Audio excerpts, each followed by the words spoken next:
One of the biggest cheat codes for getting big, punchy, and powerful mixes is using a technique known as parallel compression. This is where you take a track, you double it, and then you apply really heavy compression to the copy, and then you blend the original uncompressed version, uncompressed track, with the now super compressed version of that performance, and you blend them together and it creates a really big punchy sound. That's parallel compression, but how exactly do you set this up the right way? Because a lot of home studio mixers get this wrong. So in this video, I'll walk you through 3 different ways you can set this up in your DAW and get sounding amazing.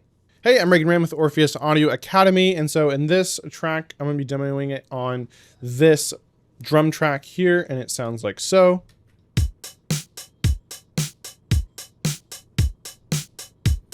Nice retro drum track, but it's lacking a lot of punch. I mean, it's not mixed at all either. I haven't applied anything to like the individual instruments. This is just the whole drum track. So we could throw a compressor on this, right? If we wanted to like compress the whole drum kit, maybe we want to use like a classic VCA, or right, pull the threshold down. Make sure we volume match.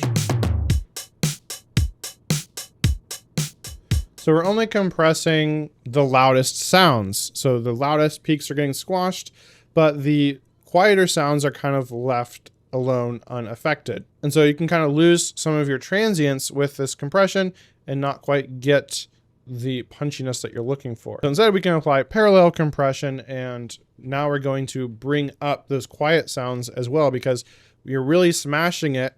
The loudest sounds are really getting stopped abruptly. They're not really getting much louder.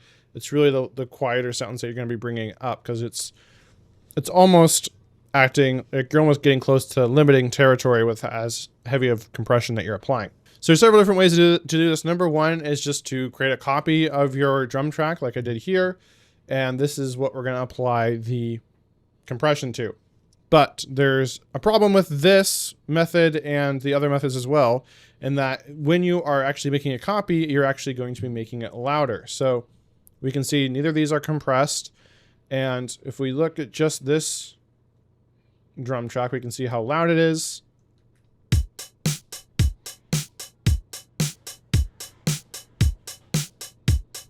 So right around 25, minus 25.5 LUFS. But now if we play both of these together and it's just a straight up copy, it's just going to be made louder. A lot louder. So we're going to have to try and blend these in. So now if I was to like throw the compressor on, here's the parallel compressor. Now that's really aggressive. So we want to blend this in. So we want to, you know, go down to 0 and then slowly bring it in.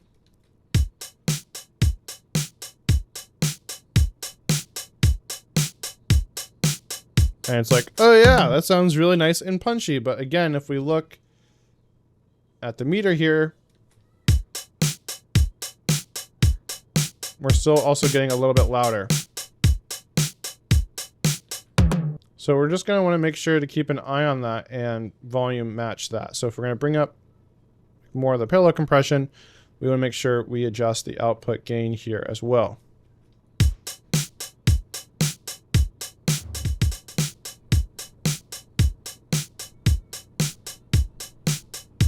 So there, now we're basically exactly the same. Maybe it's we're going to compare without and with this in.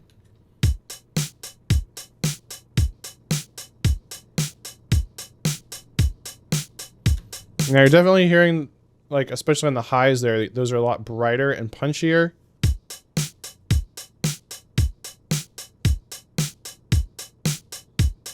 The kick gets a little harder. So in this case, we're doing very subtle. We could bring it in more if we wanted to. Get the output back a little bit.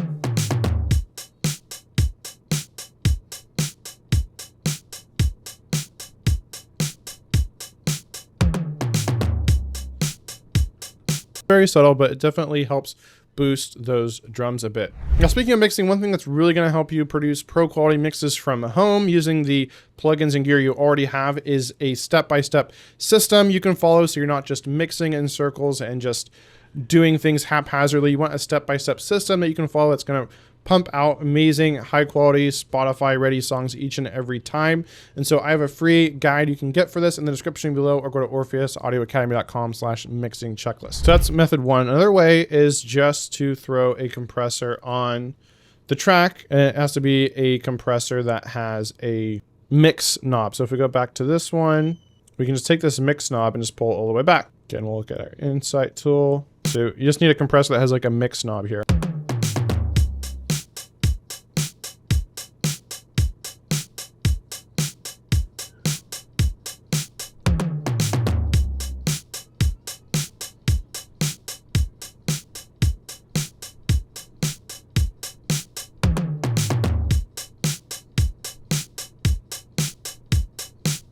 Again, just volume balance that slightly. We're actually gaining a little bit of headroom. It's actually slightly quieter now.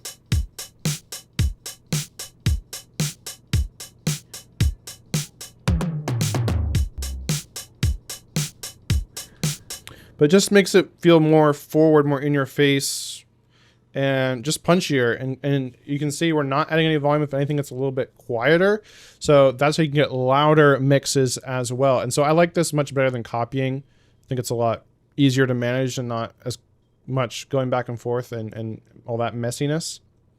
And so that is a really great way to do parallel compression. By the way, this song I'm working on is a cover song, which I plan on releasing through my distributor, Lander, which I think is the #1 best distributor out there. And it's also the sponsor of this video. And the reason why I think Lander is a great distributor is not only because it allows you to release unlimited music and keep 100% of your royalties, and it has a bunch of bonuses baked right in that you have to pay extra for with other distributors like DistroKid, for example, YouTube Content ID.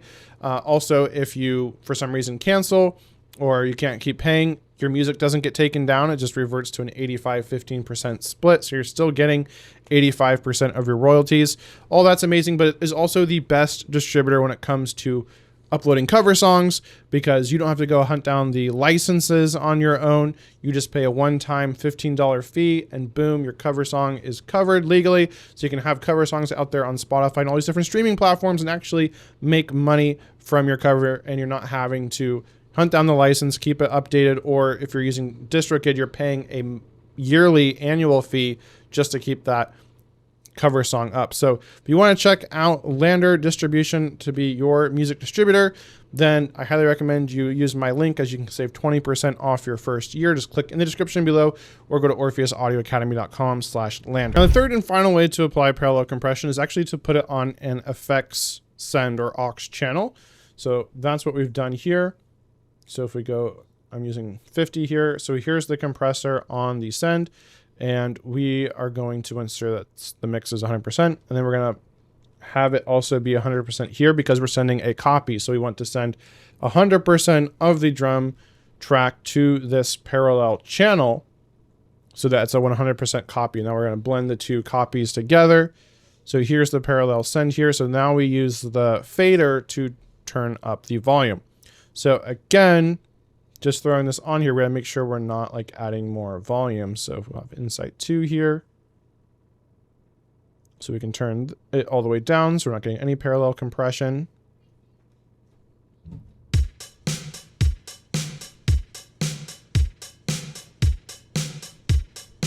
Now this version of the drums has a little bit more effects on it, some reverb and stuff, but you can see it's about the same LFS volume level. So now we're gonna blend in the parallel compression.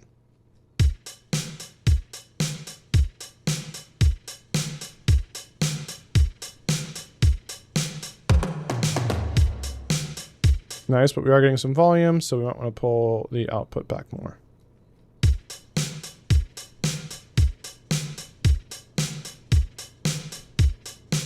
So now it's slightly louder, but not really that much.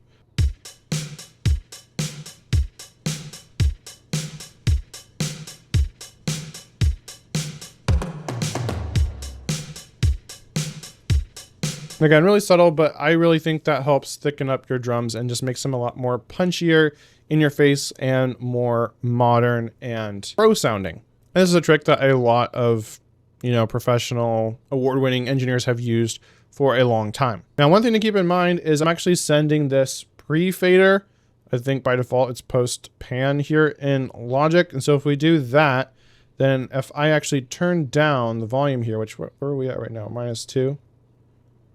Then we're actually going to be sending less of the signal to the compressor, so it's going to throw off the compression. So what we can see how much compression's going on there. So then if we turn all the way down the dry signal, now we're not doing any compression. Whereas if we flip this to pre-fader, now we're hearing 100% of the parallel compressed sound. So this is just the parallel compressor that we're hearing, that we're adding in. And so now if we add this up, it's not going to change what the parallel compressor is doing. So now the downside with this, though, is if we turn down the dry, now we're hearing more of the parallel compressed signal. So what we could do is just highlight both of these, and we can create a new VCA. Looks like it's over here now. And so now if we move this fader up and down, you see it moves the amount of the parallel compression and the dry signal together. So it keeps that ratio, that relationship the same. So instead of turning down one or the other, now we know we just have one fader we can use.